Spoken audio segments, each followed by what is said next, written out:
Baiklah Bapak Ibu di sini sebelum mulai materi, saya ingin Bapak Ibu speaking sebentar untuk semangat lagi dan fokus. Ketika tangan saya ke atas, tepuk tangan 2 kali. Kalau tangan saya ke sebelah samping, tepuk 1 kali. Kalau ke bawah, tidak tepuk. Bisa ya Bapak Ibu sepertinya.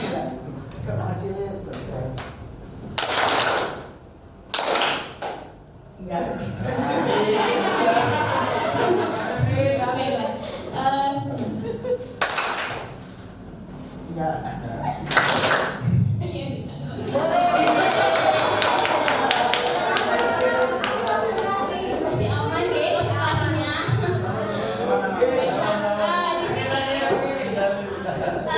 Saya akan menjelaskan diseminasi budaya positif, kedudukan 5 kontrol guru dalam pembiasaan budaya di sekolah. Nah, apa ya ini? Ngapain ini materinya?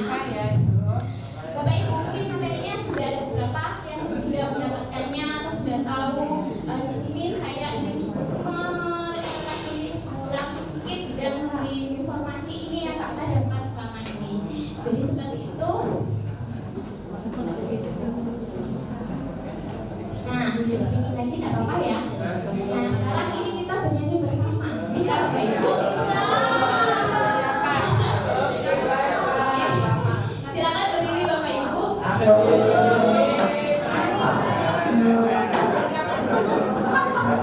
Masih bernyanyi dan bergerak ya Bapak Ibu. Ya, baiklah. Tangannya di depan. Ya. Buka, tutup, buka. Jadi sambil bernyanyi ya. Terus kemudian dengarkan instruksi saya. Jadi ya 2. Tangannya 2. Sudah? Ketika saya bicara buka, berarti harus buka. Semuanya bernyanyi. Baiklah. Buka, tutup, buka, tutup, buka, tutup. Masih semangat? 3, 2, 1. Buka, tutup, buka, tutup, buka. Ya sudah. Lagi praktis lagi bergabung. Ayo lagi. Buka, tutup, buka, tutup, buka. Ya sudah, terima kasih.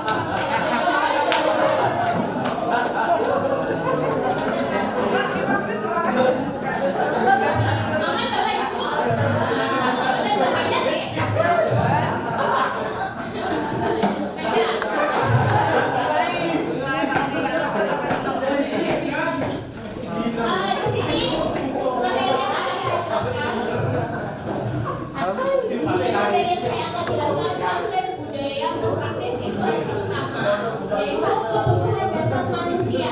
Kebutuhan dasar manusia itu seperti apa? Sudah. Yang kedua yaitu motivasi perilaku manusia itu sendiri seperti apa? Dan terakhir adalah difokuskan posisi kontrol guru. Gimana sih posisi kita selama ini? Seperti itu.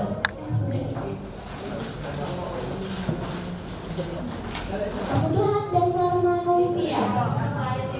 Bapak Ibu sebagai manusia yang dilahirkan di bumi, pasti kita dari awal memiliki kebutuhannya masing-masing. Seorang bayi yang ketika dalam kandungan itu juga memiliki kebutuhan dasar. Kebutuhan apa Bapak Ibu? Makan, minum vitamin, dicintai oleh orang tua ya. Itu dari sudah butuh kebutuhan dasar. Doni melahirkan, apalagi sudah sampai besar, pasti membutuhkan banyak sekali kebutuhan dasar. Next musik. Bingung menghadapi ulas salah satu murid di kelasnya yang bernama Doni. Di sini tidak ada yang bernama Doni. Baiklah, beberapa anak di kelas 11 mengeluh tentang Doni yang sering kali situasi seperti Bu Ambar. Apa yang Anda lakukan? Menurut Anda kira-kira apa alasan Doni melakukan seperti itu? Belum sarapan. Belum sarapan. Terus apa lagi?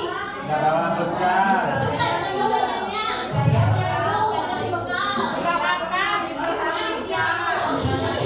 Ibu-ibu yang biasanya kami siangan.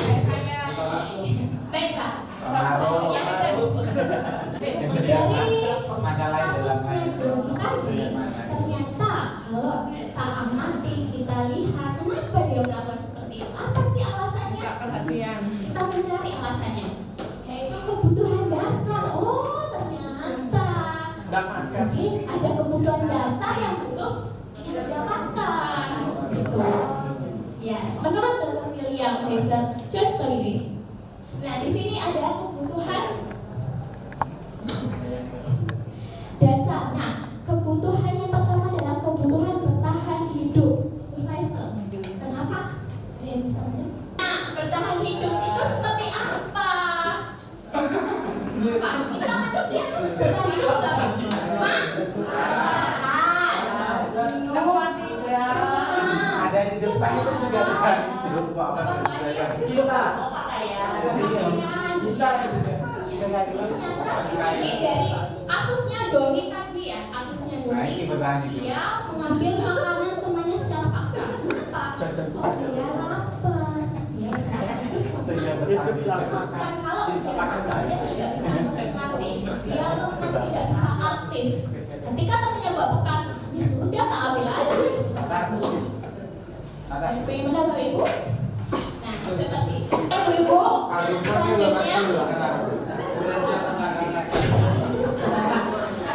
kebutuhan dasar manusia yang kedua yaitu kasih sayang dan rasa diterima. Love,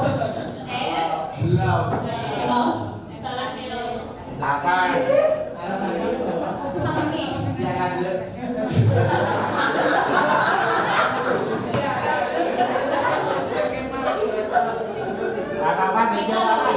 Kasih sayang dan rasa diterima. Kalau tadi bertahan hidup itu bis.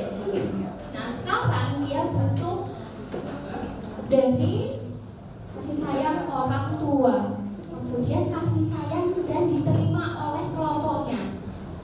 Ketika Doni tadi dia merebut makanan dari temannya, kenapa dia seperti itu? Oh, dia tidak diberi bekal sama orang tuanya. Kasih sayang, perhatian. Orang tuanya tidak perhatian. Atau contoh yang lain, ini contoh sedikit ya Bapak Ibu, curhatnya saya. Saya ketika waktu kecil masih ingat sekali. Ketika saya waktu kecil, saya pura-pura memperban kaki saya di sini, memperban kaki saya seolah-olah itu terluka dan kaki saya jalannya pincang seperti ini. Dan saya menampilkan ke teman-teman, ke keluarga yang tidak tahu kenapa. Jadi disitulah saya ingin memperhatikan, saya ingin disayang, saya ingin ditanya, kamu kenapa? Itu saja sudah senang gitu. Kebutuhan kasih sayang dari keluarga itu yang paling penting. Kita pasti punya keluarga, dari orang tua, dari anak, dari saudara. Mereka butuh yang namanya perhatian. Saya mau bertanya,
Bapak Ibu, setiap anak memiliki yang namanya bakatnya, keterampilannya, kekuatannya. Dia mau jadi apa? Pilihan. Sama halnya Doni tadi. Kenapa dia merebut makanan temannya? Kenapa? Oh, kita cari kebutuhannya. Dia ingin menampilkan penguasaannya. Dia ingin menampilkan aku bisa, aku kuat, aku bisa semenang-menangnya. Dan bisa melihat temannya itu dia ingin ambil. Jadi kekuatan, ingin apa dia seperti itu? Penguasaan. Kalau misalnya dalam kelas penguasaan, setiap anak punya bakatnya masing-masing. Oh, anak ini punya bakat dalam fotografi. Oh, anak ini punya bakat dalam desain. Seperti itu, Pak Ibu. Nah, sekarang selanjutnya kebebasan, freedom, bebas. Bebas. Nah, sekarang kita terbang bebas ya Bapak Ibu. Bebas di sini, kebebasan, di mana dia memiliki yang namanya aturan tetap, kebebasan. Yang namanya kebebasan bisa memilih. Aku mau milih misalnya bangun atau tidur, itu kebebasan. Mau makan apa? Kayak seperti tadi Doni, kenapa dia memilih makanan, mengambil makanan temannya, padahal dia sudah dapat bekal dari rumah. Karena dia ingin memilih bekal temannya, ada telur, ada tempe, ada tahu. Sedangkan di Doni dia cuma bawa nasi saja. Pasti dia merebut makanan temannya kan? Seperti itu. Next, selanjutnya kesenangan. Nah, kesenangan di sini yaitu di mana setiap anak atau kita pasti punya kesenangannya masing-masing. Senang bercanda, makan, senang kita dalam hal pergi ke tempat-tempat yang menarik, pantai, gunung, main game, itu kesenangan. Di sini, jika kebutuhan dasar manusia tidak tercapai satu saja, pasti anak itu bermasalah, berulah. Tapi lihat apa, kenapa? Oh, dia kurang kasih sayang orang tuanya, makanya dia berulah. Dia ditinggal orang tuanya, dia tinggal sendiri, dia ngurusin. Makanya dia butuh perhatian juga dari guru, dari teman-temannya, karena dia tidak mendapatkan kasih sayang dari orang tuanya. Baiklah Bapak Ibu, ini yang kebutuhan dasar manusia. Jadi ketika melihat anak berulah, bermasalah, kita lihat dulu diposisikan anak ini seperti apa. Kenapa dia berulah seperti ini, melakukan seperti ini? Oh, ada background, ada alasannya, ada latar belakangnya. Seperti itu, oke.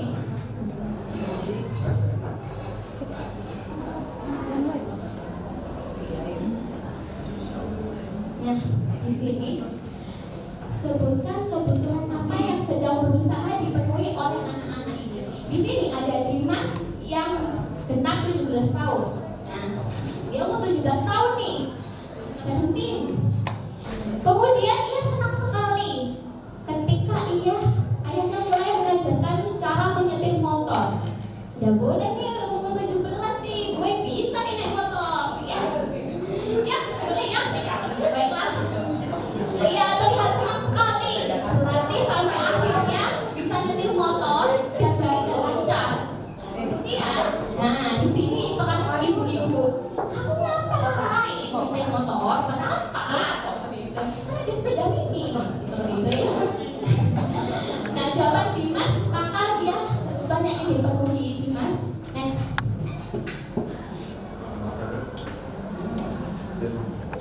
Nah,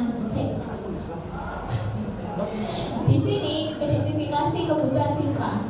Dimas berkata seperti ini kepada ibunya. Tadi kan ibunya bilang ya, kamu buat apa sih? Buat apa? Kan ada sepeda mini. Gini Bu, bikin nyetir motor, aku itu seru, motor itu seru sayang, gitu ya. Nah, kebutuhan apa ini Bapak Ibu?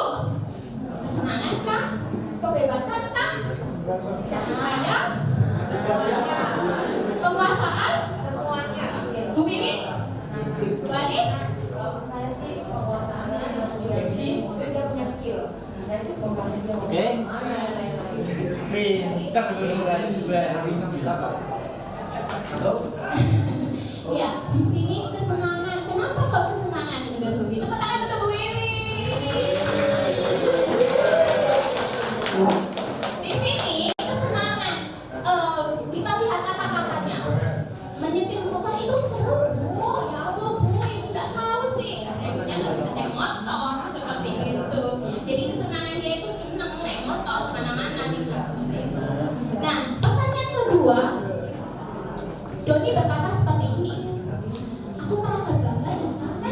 Identifikasi apa sih? Dia untuk apa dulu kan dasarnya? Pengakuan. Tadi ada kebebasan. Ya. Kepentingan. Penguasaan. Gadis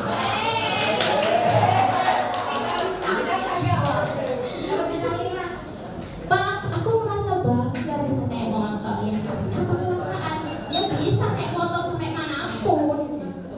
Nah, next selanjutnya biar bisa jalan-jalan naik motor bu sama teman-temanku, biar aku gaul kayak teman-temanku, aku biar nggak kumpel. Nah, ini kebutuhan apa bapak ibu?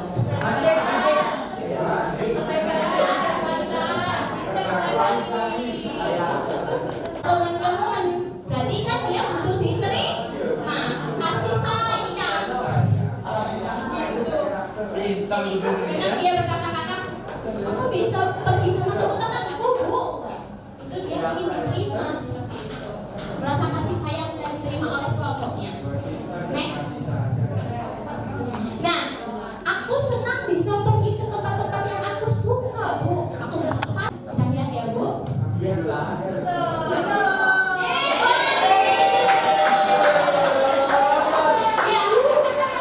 kebebasan, freedom, dia bisa pergi terbang kemana dia mau, seperti itu. Kita kasih sayang, ya. Terakhir, penguasaan. Nah, dari di sini Bapak Ibu kita refleksi. Bapak Ibu pasti sekarang apa sih kebutuhannya yang paling dasar? Makan. Paling apa ya Pak ya? Gak kebutuhan dasar. Jadi next. Kan beda-beda bu. Iya beda-beda. Nah, sekarang apa kebutuhan dasarnya Pak? Cinta, ya benar cinta yang pertama. Nah, di sini kebutuhan dasar manusia itu cinta, kasih sayang, diterima. Saya pernah kemarin itu mengikuti angket ya Bu ya. Di situ ada kasih sayang, urutannya terus kemudian ada berbagai macam ini. Ternyata kasih sayang, setiap manusia itu ingin disayang, ingin diperhatikan seperti itu. Nah, Jarum kemudian selanjutnya bertahan hidup. Dan selanjutnya banyak sekali. Seperti itu ya Bapak Ibu. Nah, motivasi perilaku manusia dari kebutuhan tadi. Oh, aku butuh kasih sayang. Oh, aku butuh ini. Nah, sekarang motivasi perilaku manusia. Apa yang membutuhkan motivasi perilaku manusia? Motivasi perilaku manusia. Setiap manusia motif. Yang namanya motif adalah dorongan. Nah, ada dorongan dari orang lain atau dorongan dari sendiri. Nah, Bapak Ibu, saya mau tanya, paling besar itu dorongan dari mana? Diri sendiri. Dari diri sendiri. Iya, diri sendiri kalau dorongan. Dorongan. Harus didorong sendiri. Dari mana? Kalau didorong dari. Nah, di sini pertanyaannya, pertanyaan pemantik, Bapak Ibu. Mari kita tanyakan pada hati nurani kita. Saat ini kita mau melakukan apa? Kita mau apa sih? Ngapain sih di sini? Belajar. Belajar. Biasanya, ayo siapa yang jangan tepat waktu dapat poin 100? Pasti saya duluan. Seperti itu.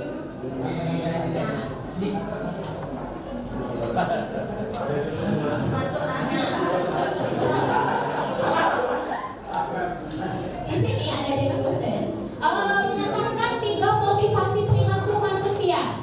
Jadi menurut dari dosen, dia motivasi eksternal yang paling rendah. Paling rendah itu adalah eksternal. Seperti apa? Nah, ada yang tahu? Paling banyak. Paling banyak. Paling banyak. Contohnya, Undangan paling sakti. menghindari tadi ketidaknyamanan atau hukuman seperti itu. Jadi seperti itu, ketidaknyamanan atau ketika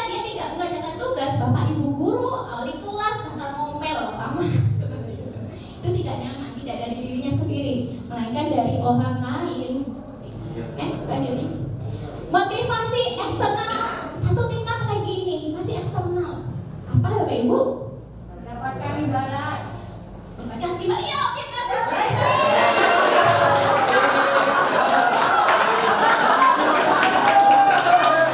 Pintar Bu Yamin. kemudian niat saya yaitu untuk mengamalkan ilmu ke anak-anak.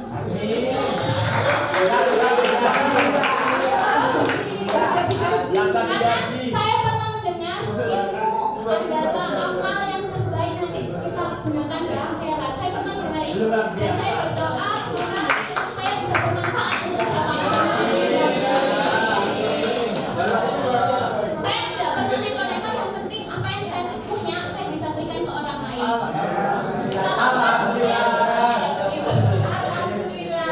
Tanpa gaji pun datang ngajak. Nah, inilah untuk menjadi orang lain, mereka ingin menghargai dirinya sendiri. Saya menghargai diri saya punya apa, saya ingin memberikan ke kalian, ke anak-anak seperti itu.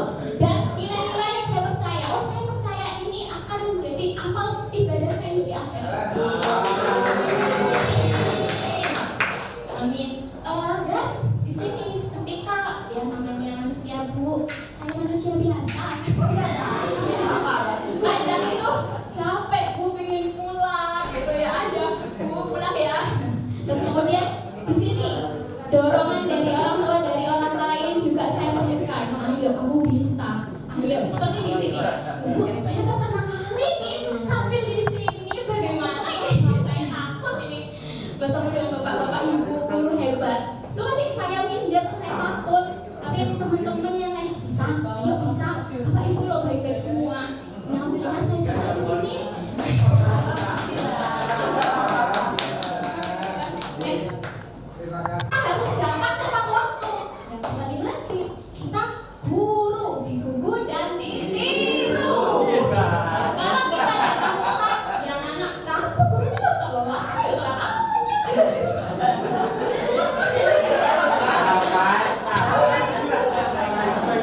Nah, siapa itu ya di kelasnya?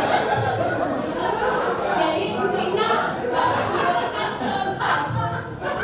Kita harus memberikan contoh ke anak-anak. Contoh yang baik itu seperti apa? Motivasi diri di sini, Bapak Ibu berdasarkan konsep lima kebutuhan. Jadi dari kebutuhan yang kita tadi sudah bahas materinya. Dari kebutuhan itu, jika kebutuhan itu terwujud semua penuh, semuanya sudah tersampaikan, kita miliki penuh tanpa ada satu apapun kurang. Nah, maka mewujudkan lingkungan dan budaya di sekolah yang positif itu akan tercapai. Jika ada salah satu, saya di sini tidak untuk ini, saya masih butuh yang namanya kasih sayang, masih membutuhkan untuk bertahan hidup kita. Maka perubahan perilaku positif dapat dimulai dengan mencari solusi untuk memenuhi kebutuhan tertentu dengan cara yang positif. Nah, setiap orang pasti pelajaran yang diajarkan oleh Pak Seno. Ada Pak Seno nih di sini. Banyak, sehingga pada saat pelajaran tersebut berlangsung, dia lebih banyak menggambar di buku pelajaran. Pada saat Pak Seno menanyakan pertanyaan pada Ani, dia menjadi buku. Ditanya tiba-tiba, Ani ini, dia langsung apa ya gitu. Tidak sengaja dia menjatuhkan tas kursi serta tiba-tiba dia menjadi gagap. Jadi ketika orang ditanya tiba-tiba, apa yang dimaksud ini? Hah, apa ya? Apa ya? Seperti itu. Nah, seluruh kelas pun tertawa. Kasihan ya. Itu pasti teman-temannya. Pak Seno pada saat itu dia membiarkan teman-temannya mempertawakan dengan menunjukkan hidung seperti itu. Nah, kelas makin gaduh. Kasihan. Nah, pertanyaannya, kemana Ani? Ani, apakah Anda setuju dengan Bapak Ibu yang hebat, Bapak Ibu yang keren di sini? Apakah Anda setuju dengan tindakan Pak Seno terhadap Ani? Siapa yang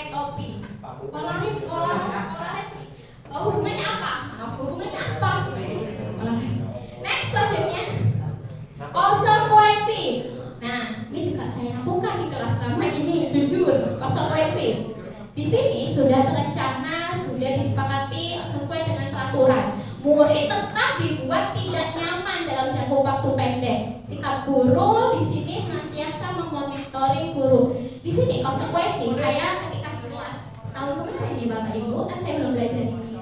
Ayo anak-anak, tulis kesepakatan kelas. 1. Tidak mengerjakan tugas 1 kali. Konsekuensinya kerjakan 10 kali. Double. Nah, itu konsekuensi. Mereka tahu dan mereka menyetujuinya. Ya sudah, mau gimana lagi? Tapi ternyata itu jangka panjang. Jangka pendek, maaf. Yang jangka panjang itu hukuman. Dampaknya apa? Ya, anak-anak ngomel, bruto, nggak ikhlas itu. Next, restitusi. Jujur ini masih awam di telinga saya ketika saya belajar ini. Apa itu restitusi? Hah? Baru tahu. Restitusi itu proses menciptakan kondisi bagi murid untuk memperbaiki kesalahan mereka. Proses berkolaborasi mengajarkan murid untuk mencari solusinya. Murid bertanggung jawab atas perilakunya.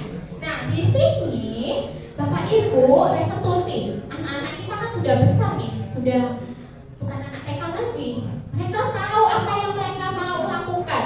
Jika mereka berbuat salah, mereka pasti, oh iya aku salah. Cuma bagaimana caranya kita mengajak anak-anak cari solusinya bersama-sama, mengarahkan kamu lo salah di sini, ayo. Seperti itu Bapak Ibu. Nah, hukuman, tindakan, konsekuensi. Di sini Bapak Ibu kita akan membedakan ya, hukuman atau konsekuensi.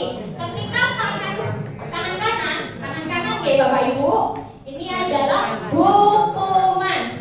Tangan kiri adalah konsekuensi. Jadi tangan kanan hukuman, tangan kiri konsekuensi. Ada pertanyaan? Ini hukuman atau konsekuensi? Next. Yuk. Mencatat 100 kali di dalam buku. Saya tidak terlambat lagi nulis pertanyaan. Hukuman atau konsekuensi? Angkat tangannya. Hukuman ya kanan. Terus hukuman atau konsekuensi? Hukuman. Hukuman kanan. Kiri konsekuensi. Hukuman. Setuju? Next. Jawabannya. Konsekuensi. Kok bisa ya? Jadi dia menulis 100 kali. Konsekuensi kan sudah tadi kamu tidak mengerjakan tugas 1 kali, berarti kamu harus mengerjakan 10 kali. Itu kan konsekuensi tadi saya perlunya. Next, selanjutnya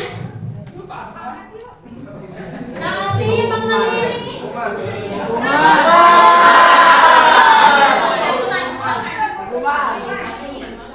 Nah ini kalau mengelilingi lapangan basket 10 kali karena terlambat karena fisik ya. Di sini ya Bapak Ibu. Apa itu? Maafan. Kan olahraga pagi. Maafan, bukan basket. Baiklah Bapak Ibu. Meskipun itu sudah disampaikan, kalau terlambat maka kalian mengelilingi lapangan 10 kali itu tetap hukuman. Iya, hukuman Bukan konsekuensi lagi. Fisik. Karena dia kan gini Bapak Ibu, kenapa ini hukuman? Kita tidak tahu kondisi anak di rumah itu seperti apa. Anak ini dia belum makan, dia sakit, disuruh lari, kan bisa pingsan seperti itu. Kenapa ini makanya hukuman seperti itu? Meskipun sudah disampaikan. Iya, kalau fisik berdasarkan fisiknya kemudian secara satu arah. Seperti itu. Tadi kan saya sampaikan.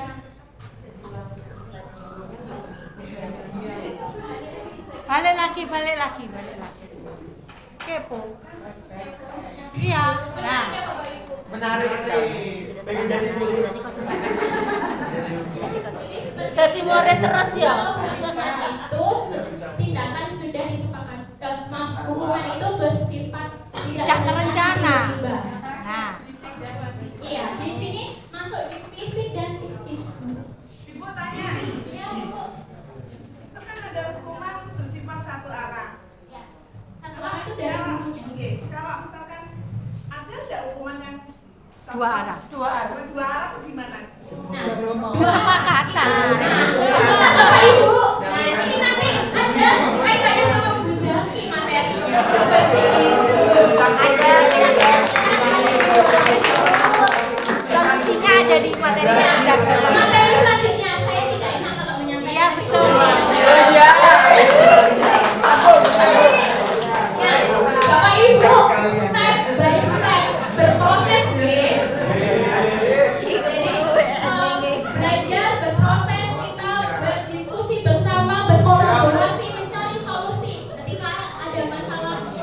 Coba kita mencari solusi bersama karena itu akan menemukan hal yang luar biasa.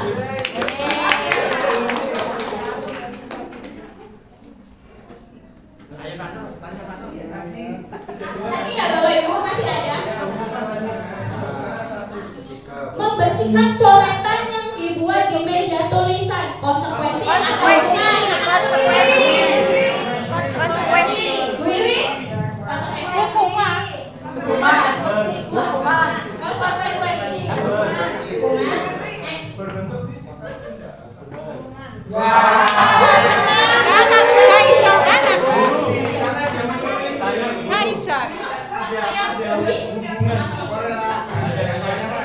Kalau yang pertama mencatat sama sekali itu kan juga dilakukan secara fisik kan, mencatat.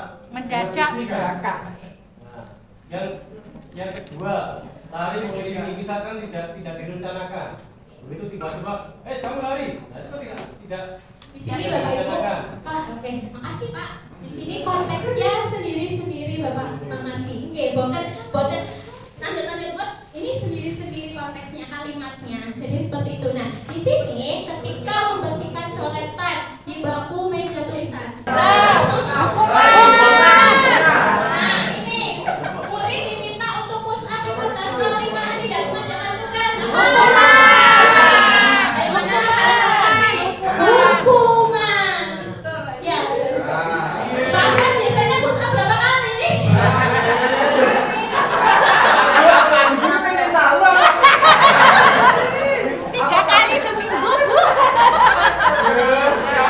Bapak Ibu, next selanjutnya memberikan membersihkan tumpahan air di meja tulis karena tersenggol.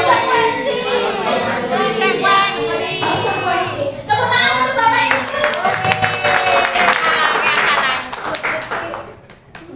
Nah, ice breaking dulu Bapak Ibu sebentar. Oke, ambil nafas. Tarik. Buang. Pas. Ambil nafas kembali. Tarik. Buang.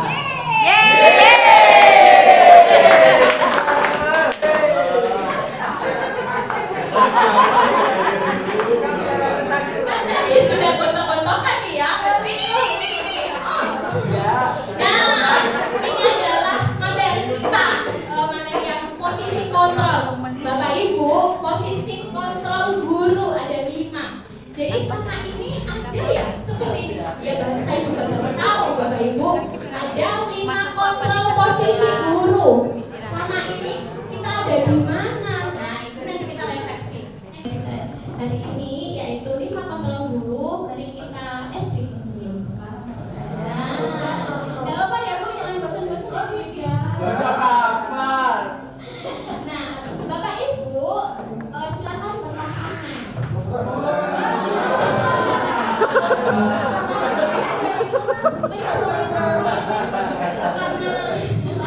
Jadi pasangan yang nyaman untuk bermain bersama. Pasangannya di rumah.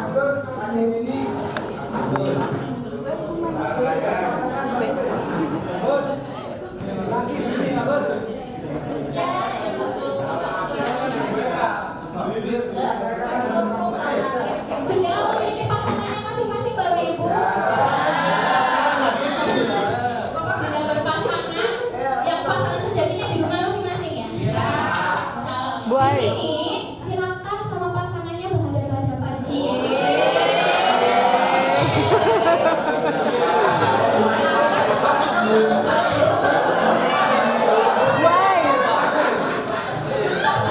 Biar bisa ngobrol sama Pak Ita. Iya, jadi tengah-tengah Terus baik. ini sama siapa?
Baiklah, 5 posisi kontrol guru. Di sini, jadi selama ini saya juga tidak tahu ketika di pembelajaran ada ternyata posisi kontrol di kelas. Kita sebagai apa di kelas, guru yang seperti apa selama ini. Saya juga baru tahu. Mari kita lihat tadi sama-sama. Atau enggak tinggi kan? Sebelumnya ada pertanyaan pemantik dulu untuk membuka wawasan. Di sini ada Tisa dan Hana dipanggil masuk ke ruangan Ibu Dewi, guru di SMK Makmur. Ibu Dewi baru saja mendapatkan pengaduan dari Ibu Tisa bahwa Hana menggunakan kata-kata kasar dan merendahkan Tisa ke dalam sosial media. Ini yang sering terjadi. Bullying dalam sosial media sekarang lagi in-innya. Nah, bila Anda adalah seorang guru, penerapan disiplin apakah yang akan Anda tidak enak hati karena memanggil, terus kemudian konfirmasi, mencari solusi. Ini sebagai apa? Kita lihat next.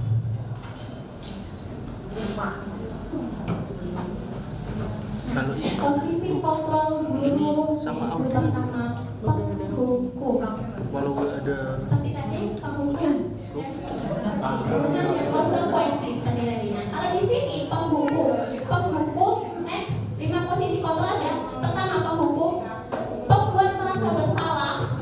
Selanjutnya teman, pemantau, dan manajer. Nah, kita lihat dari 5 ini kita berada di posisi mana? Kalau saya Bapak Ibu jujur dari awal saya di sini sebagai guru semuanya saya lakukan. Oke, merefleksi teman. Oh iya. Semuanya saya pernah lakukan. Penghukum iya, pembuat rasa bersalah iya, menjadi teman iya, pemantau iya, manajer iya. Ternyata bagaimana kita melihat dari sebuah masalah dan kasus tersebut? Next. Menjadi penghukum, di mana seorang penghukum bisa menggunakan hukuman fisik dan verbal. Orang-orang yang menjalankan posisi penghukum senantiasa mengatakan bahwa sekolah memerlukan sistem atau alat yang dapat lebih untuk menekan murid-murid. Wes, payah. Di sini dan Bapak Ibu penghukum sebagai kita, saya sebagai guru menjadi seorang penghukum karena ketika anak pun melakukan suatu hal yang tidak sesuai, kadang saya menghukum tanpa ada aba-aba. Kata-kata yang biasanya digunakan itu patuhi aturan saya atau awas. Tapi kalau biasanya patuhi aturan saya atau awas lo ya. Seperti itu kan Bu.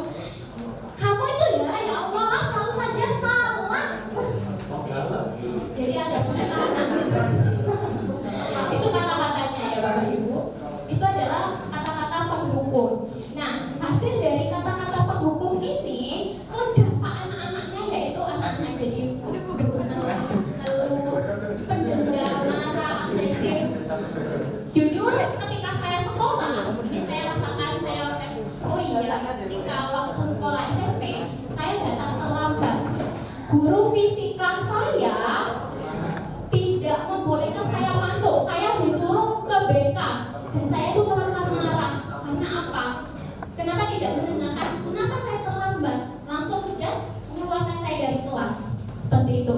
Terus kemudian saya juga pernah merasakan ketika dalam kelas kita satu kelas sudah membaca sesuai dengan arahan guru, tapi guru itu tidak menerima, kemudian mencubit sampai merah. Itu rasanya itu saya dendam, saya awas ya, berdoa macam seperti itu. Itu waktu saya sekolah Bapak Ibu, itu waktu saya sekolah. Nah,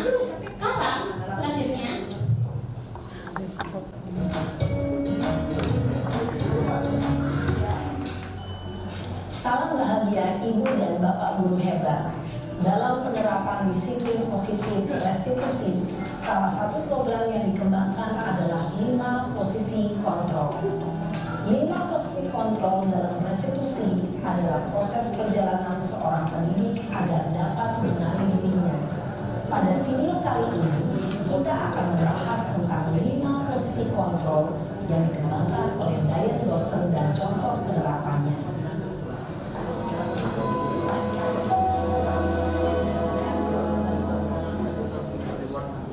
5 posisi kontrol itu adalah 1. Posisi penghukum, 2. Posisi pembuat merasa bersalah, 3. Posisi teman, 4. Posisi pemantau atau monitor, dan 5. Posisi manajer.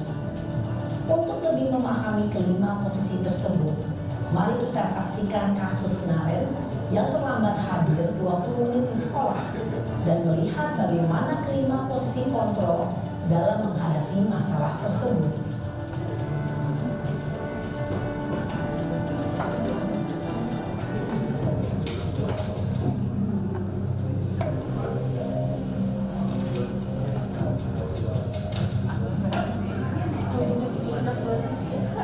Naren! Sini kamu!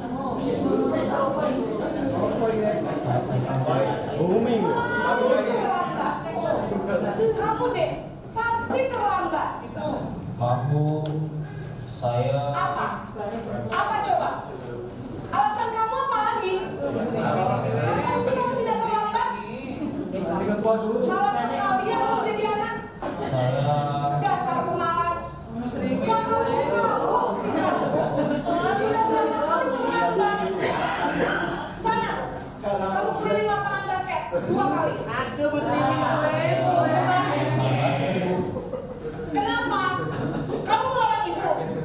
Berani-beraninya jawab. Sudah terlambat, masih berani jawab pula. Sekarang keliling lapangan basket 5 kali sekali. Biar kamu. Pergi sana ke lapangan basket. Posisi penghukum biasanya berbicara dengan nada tinggi, menghardik, menunjuk-nunjuk, menyakiti, dan menyindir. Hukuman bisa berupa fisik maupun psikis. Ibu dan bapak guru hebat, dampak yang terjadi pada murid ketika guru berada pada posisi penghukum adalah murid cenderung akan memberontak, bahkan menyimpan dendam.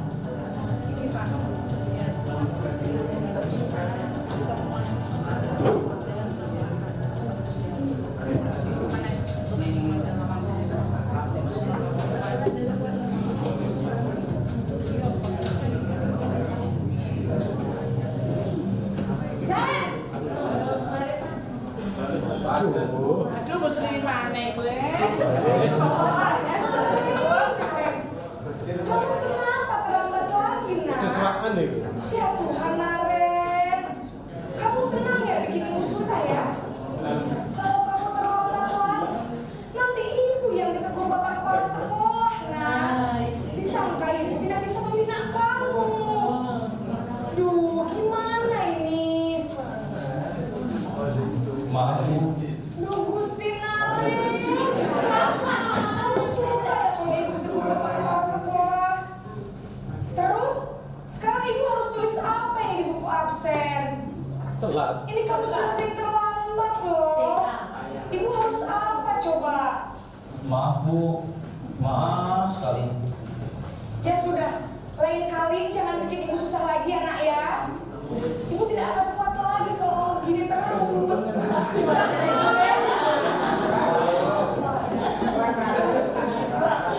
Maaf ya Bu, Aku sudah nggak kuat.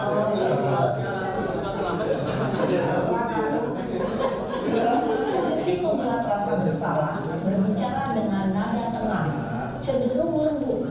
Namun kata-kata yang diutarakan membuat murid merasa menjadi orang yang gagal, memandang buruk dirinya sendiri, merasa tidak berharga, dan tidak sanggup membahagiakan orang lain. Ketika guru mengambil posisi pembuat rasa bersalah, murid akan menganggap dirinya yang bersalah dan ia akan menyimpan emosi negatif tersebut di dalam dirinya.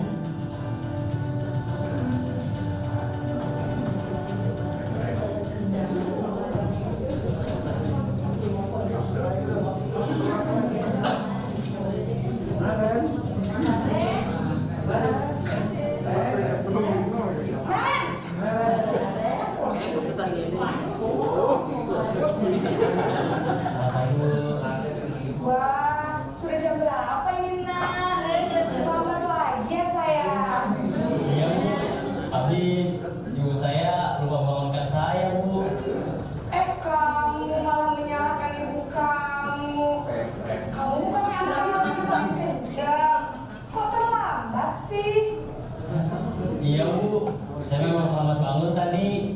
Jadi biarpun saya lari kencang, tetap gak kekejar Bu. Ya sudah sana. Nanti lain kali larinya lebih kenceng lagi ya. Biar gak terlambat lagi. Bikin seneng ibu demi ibu. Bisa kan? Bisa Bu. Yang Ya kenceng. sudah sana masuk kelas. Ibu beresin urusan absen kamu. Kamu ini ada-ada saja. Dalam posisi teman, guru berbicara dengan nada suara ramah, akrab, cenderung bersenda guru untuk menjaga suasana tetap santai. Murid akan merasa senang, aman, dan akrab dengan guru. Identitas yang tercipta adalah identitas sukses atau berhasil. Namun, perlu diingat, karena ini masih dorongan eksternal, maka ada faktor ketergantungan dalam murid kepada orang tertentu. Di sini guru absennya, sehingga di lain waktu murid bisa berperilaku baik, namun hanya kepada orang-orang tertentu saja.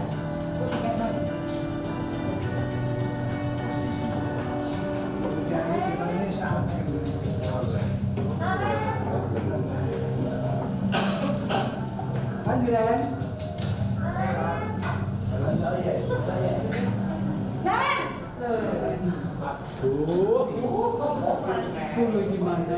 Selamat pagi Bu.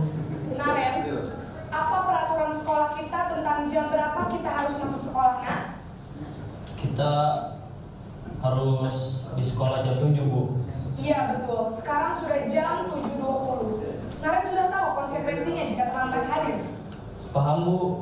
Saya harus tinggal kelas pas jam istirahat selama 20 menit. Iya benar, konsekuensinya demikian. Jadi nanti jam 9.30 pas istirahat, kamu harus tinggal di kelas, kerjakan tugas tambahan untuk ketertinggalan kamu, ya. Baik Bu. Posisi pemantau mengandalkan penghitungan atau data untuk mengontrol murid. Guru mengarahkan murid berdasarkan peraturan dan konsekuensi. Seorang pemantau menunjukkan bahasa tubuh dan ekspresi wajah yang datar dan cenderung formal.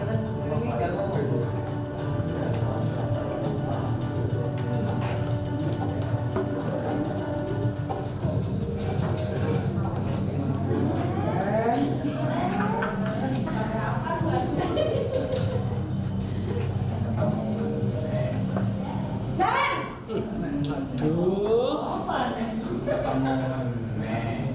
Selamat pagi Bu. Selamat pagi, Naren. Maaf Bu, saya terlambat. Iya, sekolah masuknya jam 7, sekarang sudah jam 7.20. Jadi sekarang bagaimana ini, Naren?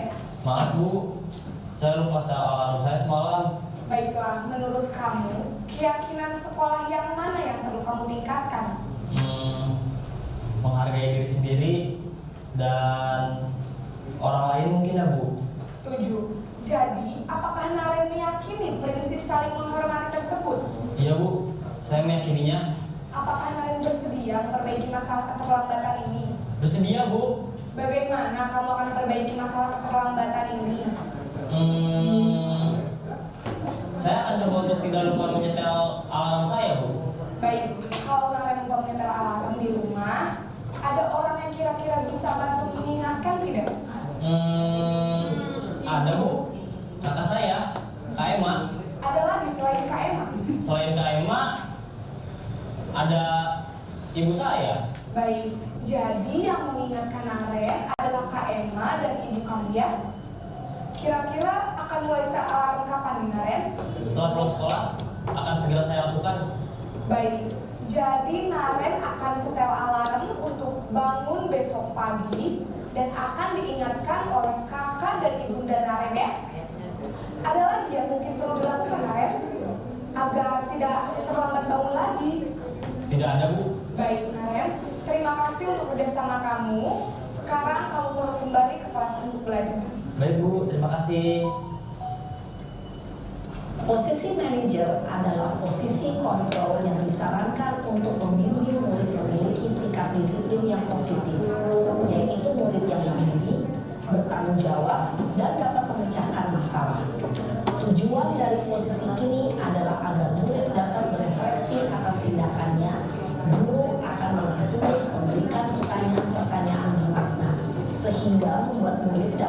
belajar dari kesalahannya dan mencari sebuah solusi untuk menyelesaikannya. Ibu dan Bapak guru hebat, setelah mengamati adegan kelima posisi kontrol tadi, kira-kira posisi mana yang paling ideal? Posisi mana yang dapat menunjang motivasi intrinsik murid? Ya, tentu posisi manajer. Posisi ini memang posisi ideal yang ingin dituju setiap pendidik. Pada posisi inilah, guru dapat menerapkan disiplin positif yang berpihak pada murid, yang memerdekakan murid. Perjalanan seorang pendidik tentunya tidak mudah untuk sampai pada posisi seorang manajer.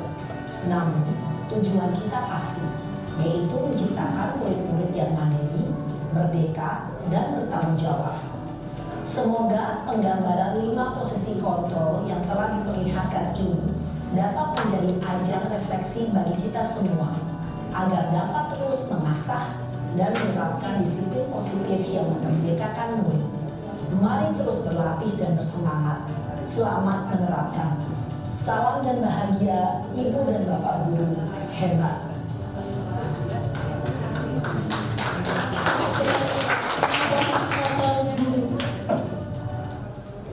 Coca-Cola. Nah, di sini Bapak Ibu, tadi ada terakhir refleksi diri kita sebagai guru. Selama ini, selama pembelajaran, di mana posisi kita selama ini? Penghukum, membuat merasa bersalah, teman, pemantau, atau manajer. Nah, di sini kita sedikit main game ya Bapak Ibu. Nanti ada tebak seperti tadi.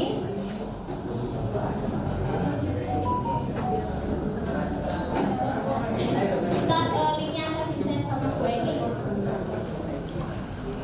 Game word. Jadi memilih nanti Bapak Ibu posisinya di mana. Nanti ada Bapak Ibu